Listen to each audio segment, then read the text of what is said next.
कहा था कि सत्संग जो है तीर्थ स्थल है। क्या है? तीर्थ स्थल।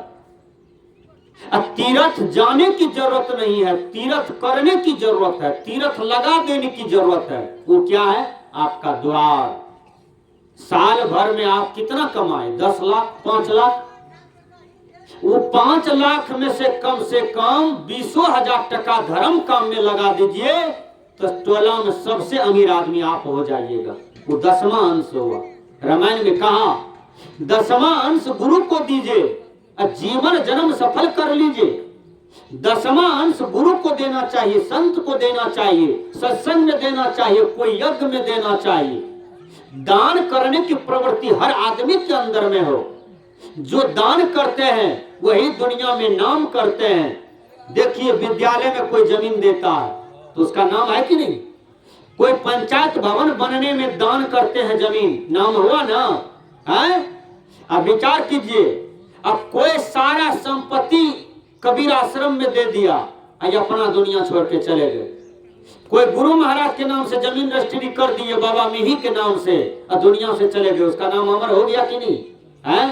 तो दान के अनुसार नाम होता है। जैसा दान कीजिएगा वैसा नाम होगा। 100 टका का खैनी खा लेते हैं, 100 टका का पान चिबा लेते हैं। अब किसी संत के चरण में 100 टका देकर के प्रणाम करने में लाज लगता है। कहते हैं क्षति हो जाएगी, लॉस लगेगा। ये बुद्धि का त्याग कीजिए। जो आप शुद्ध मन से दान करते हैं वही आपके जीवन में सच्चा बैंक हुआ, वही धर्म खाता आपको अगले जन्म में काम देगा।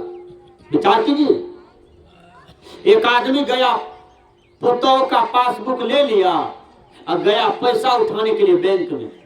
तो बैंक कर्मचारी ने कहा है ये तुम्हारा नहीं है करके, हमारे पुतों से टका 6 ग्राम टका दे पड़ता करके नाक रगड़ करके मर जाओगे, नहीं देंगे। तुम्हारा पुतों है तो इसलिए किया। पुतों ने कमाई है, पुतों के नाम पर जमा है, पुतों आएगी तो वही उठाएगी। उसी प्रकार बाप अपना कर्म का फल भोगता है, बेटा अपना कर्म का फल भोगता है, गुरु अपना कर्म का फल भोगता है, चेला अपना कर्म का फल भोगता है, नेता अपना कर्म का फल भोगता है, साधु अपना कर्म का फल भोगता है, गृहस्थ विरक्त अपने कर्म का फल भोगता है, हैं? तो उसको कर्मचारी क्यों नहीं पैसा दिया? विचार कीजिए। क्योंकि उसका नहीं था। यहाँ ससुर बहू में भी अंतर है ना, सब अपने अपने कर्मों का दृष्टा है ना। तो विचार कीजिएगा। तो आप जो अपने हाथ से कुछ भी कर रहे हैं दुनिया में, तो वो आपको मिलेगा, आपके पुतों को नहीं मिलेगा, आपका बेटा को नहीं मिलेगा। ध्यान कीजिएगा। या शांति मिलेगी क्या विधवास वाले को, कि शांति आपको मिलेगा? ध्यान करते हैं या अब पुण्य किसको होगा? पजरकट्टा वाला को नहीं होगा, आपको होगा। आप खेत में गेहूं लगाए तो उसमें धान आपको मिलेगा कि गेहूं मिलेगा? गेहूं मिलेगा। लगाए हैं गेहूं, मिलेगा गेहूं। विचार कीजिए। तो मैंने कहा सत्संग एक तीर्थ स्थल है। क्या है? तीर्थ स्थल। काशी जाने की कोई जरूरत नहीं है, मथुरा जाने की कोई जरूरत नहीं है, बोलबम जाने की कोई जरूरत नहीं है। ये देखो बोलबम जाने वाले, ये दिखावा है। एक बार एक आदमी बोलबम गया था, अब घूमते फिरते हुए चले गए कुप्पा घाट बाबा के पास। बाबा जिंदे थे। तो आदमी को देखा बड़ा हरासमेंट है। बाबा पहले भोजन कराए, भोजन हो गया तब कहते हैं कहाँ गेल रहो? अपन भाषा में करके बाबा गेल रहे भोलानाथ का दर्शन करे ले। तो बाबा कहल के कहते रहे भोलानाथ करके वो तय गेल रही बोलबम करके दर्शन भेल, करके पत्थर रहे पानी दे दिलिए, प्रणाम क्या के चली। करके भोलानाथ कुछ कहल करके बाबा कहाँ कुछ बोले, खाली पानी दिलिया, प्रणाम कर लिया, पंडित जी धकेल दल के भाग और आवे वाला से दोसर करके धकेल दल करके हाँ करके हे हो तोरा सब तो झूठे भटकल जाए छो।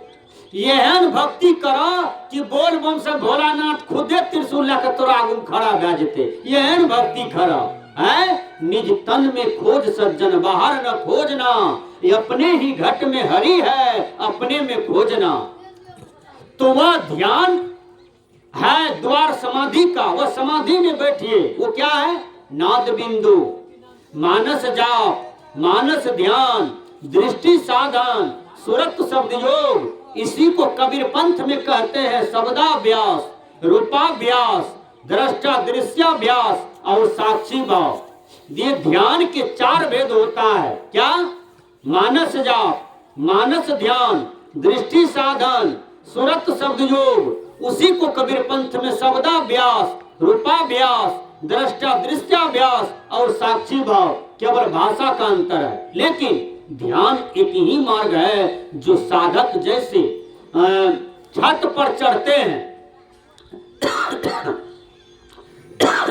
छत पर जब चढ़ते हैं तो पहले प्रथम सीढ़ी पर पैर देता, फिर दूसरा, फिर तीसरा देते हैं ना, फिर चौथा, और छठवां पैर जो देगा तो वह डायरेक्ट छते पर पड़ेगा। विचार कीजिएगा। लेकिन पहले प्रथम सीढ़ी पर देना पड़ता है। उसी प्रकार गुरु महाराज ने व्याख्या दिया कि तुम मानस जाप करोगे तो सबसे पहले तुम्हारे अंदर में जो मन में संकल्प विकल्प है, गंदा संस्कार अनादि काल से जो बना हुआ है, मानस जाप करने से, मंत्र का जाप करने से वह विकार तुम्हारा नाश हो जाएगा।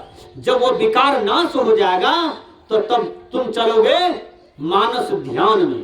जब मानस ध्यान में जाओगे तो तुमको हृदय में वह परम प्रभु परमात्मा जिसके लिए सृष्टि ललायित है, दुनिया ललायित है, वह तुमको हृदय में हृदयंगम होगा। उसके आगे तुम चलोगे तो फिर तुमको यह गुरु अपने तत्व से लखा देंगे। वो क्या है? बिंदु ध्यान। जब बिंदु ध्यान करोगे तो वह केंद्र बिंदु पर तुम्हें परमात्मा का झलक होता है, ईश्वर का झलक होता है। और जब तुम चौथा स्टॉपेज में चलो जाओगे, बिंदु को छोड़ करके सुरत शब्द योग में, वहां तुम पूर्ण हो जाओगे, वहां तुम परमात्मा साक्षात्कार कर जाओगे, वहां तुम आत्म साक्षात्कार कर दोगे। जिस परम प्रभु के बिना तुम आज तक जन्म मरण में था सृष्टि में, उसको प्राप्त कर लेने से, वहां पर पहुंच जाने से तुम्हारा जन्म मरण का चक्र छूट जाएगा। ये दुनिया में सबसे बड़ी ज्ञान है, यही सबसे बड़ी उपलब्धि है। तो मैंने कहा कि ध्यान में बैठे प्रत्येक आदमी, शाम सुबह आंखें बंद हो और 2 घंटा बैठिए, 2.5 घंटा बैठिए, 3 घंटा बैठिए, 1 घंटा बैठिए, आधा घंटा बैठिए।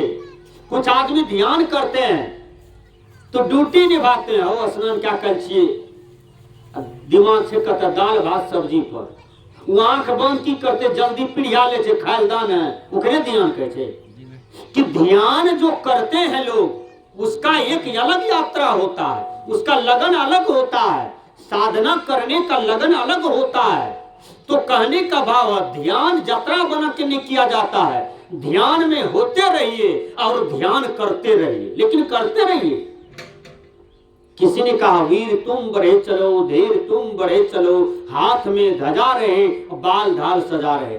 देखिए ध्रुव ध्यान में बैठे और भगवान विष्णु का सिंहासन डोला दिया है। तो ध्यान में कितना पावर है, विचार कीजिएगा। आप ध्यान करते हैं, ध्यान से उठते हैं तो गाली देने लगते हैं, निंदा करने लगते हैं, मारपीट की बात करने लगते हैं, खून खराबा की बात करने लगते हैं। वह ध्यान कभी सफल नहीं होता है। बैठिएगा ध्यान में कीजिएगा, लेकिन इधर कुकर्म जो चल रहा है, तो एक ही मुख से राम, एक ही मुख से छोड़ी, ये दोनों काम नहीं हो सकता है, दोनों एक ही काम होता है। इसलिए संत कबीर ने कहा कि इस मुख से केवल रसगुल्ला वाला व्यवहार करो, रसगुल्ला वाला कर्तव्य करो। ये माय दाय को देखिए, जो लड़की को ब्याह करने के लिए मंडप पर ले जाती है तो ठोर में लिपस्टिक लगा देती है, और बेटी देखे में सूरत लागे है। बरतिया और निहारे हमर बेटी के मुंह की देखे में कितने बढ़िया लगे कनिया, ठोर में लिपस्टिक किया लगवे छे, कारण छे एते गहना जेवर किया छाड़े छे लड़की का और सुंदर लगे। तो उसी तरह से इतना जम करके ध्यान कीजिए कि आपको परमात्मा, गुरुदेव, संत जो पूर्ण सत्ता है वह समझे कि हमारा भक्त जो है यह बिल्कुल दुल्हन की तरह सुंदर है, दुल्हन की तरह हंस है, एकदम दुल्हन की तरह महासुंदर है, भीतर भी सुंदर, बाहर भी सुंदर। बाहर सफा भीतर सफा, अब तब साहब कायल होए कफा।